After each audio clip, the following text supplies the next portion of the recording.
So ngayon naman, turo ko sa inyo kung paano mag-test ng ampere, kung ilang ampere nagagamit. So lagay muna natin sa off, bali naka-off siya. Ikot natin siya, lagay natin dito sa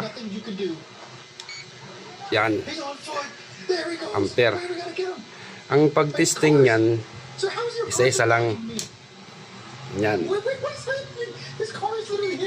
So, di bali 0.2 ampere yung bali may gumagana tayo na ano doon, parang electric fan lang yata yung gumagana doon sa taas. Pupunta to sa taas na ano, linya. Dapat isa-isa lang kasi kung dalawa, hindi yan gagana, oh. Dalawa. What's wrong with my car? My tires are like really bad. Oh no. But I need to back up seriously. Like, Hindi yan gagana pag dalawa. I'm gonna crash in a second.